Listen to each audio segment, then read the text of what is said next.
I've always believed that record company contracts were very similar to sharecropping, right? Like, you don't really own the shit, and they make you believe you own it. And it's a bank. He's gonna make it's a usury bank loan. You know, like bank loans, there's laws against the amount of interest you can charge on a bank loan. Record company contracts are just bank loans with the most ridiculous interest rates. If you ever calculate it, that would be against the law. But it's worse than that because they actually own it. And this is an example of what's yet to come. Steve Stoute be on some bullshit, man, but he good right here. I'm going to give y'all 3 reasons, man, why he's telling the truth, and this is some shit you really need to pay attention to. Stay locked in. My ducks, my swans, welcome to the pond. My name is Dorian from Group82Music.com, and right here we got Steve Stoute talking about how record contracts are like sharecropping. So what is sharecropping? So sharecropping, I'm gonna try to make this as simple as possible. Back in the day, it still goes on today, but back in like the slavery times, the most valuable asset you could have was land, by far. Land was the most valuable asset. That's because there was nothing digital, everything was physical, so everything needed land. So whoever owned the land was gonna make a lot of money. And landowners didn't want to have to deal with a bunch of land and making sure it was all profitable, because that can be a huge undertaking. If you are T. Boone Pickens' granddaddy down in Texas and you own 1,000 acres, it can be a lot of work trying to make sure this land is producing some crop. So what they would do is start leasing out that land to random people who were sharecroppers. You got a quarter of an acre of my 1,000 acres, and right there you can grow whatever you want. And you gotta be responsible for everything, all the fertilizer, all that stuff, etc. And I get a share of the profits that you make off them crops. I get a share of them crops. Sharecropper. Record companies do the exact same thing. You have the music, we're gonna buy it from you. Now we own it. You sold it to us in exchange for an advance, which you really think is a check, but it's not. And for us to market your music, and in exchange for us giving you the advance and to market your music, we're going to get a share of your profits. But they don't get a share. They get the whole goddamn thing. Why? Because they are charging you for every single thing. That is point number 1. I jumped the gun a little bit, but point number 1, they are charging you for every single thing.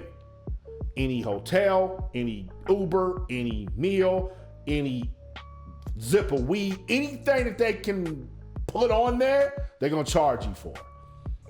So that advance might be $100,000, but if you got $1 million in expenses, now you owe them, instead of $100,000 to recoup, you owe them $1.1 million. So that's ridiculous. Number 2, there's no guarantee that if you sign, your shit's gonna be popping. There are some extremely dope artists who are out right now who signed, and we don't know where the hell they are. Rory, R-A-U-R-Y, had a hit record. Rory was dope, had his own festival, Roar Fest. Roar! Label fucked him. John Connor, John, Jon Connor, signed to Aftermath and Dr. Dre. One of the dopest lyricists I've ever heard in my life. Man, the same age as me, what's he doing? And that's, me and him have spoken via DMs, man. I want to get him on the podcast. That nigga is a beast on the mic, nigga. Nick Grant. Who is Nick Grant? I know a lot of y'all like, who the fuck is Nick Grant? Nick Grant is J. Cole if he never met Jay-Z.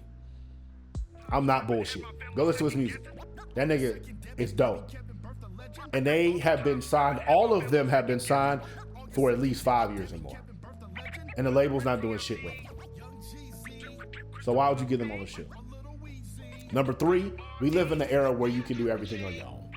I got a video about United Masters and how they be doing people and all this stuff, but at the end of the day, they're just putting your music up on the platform.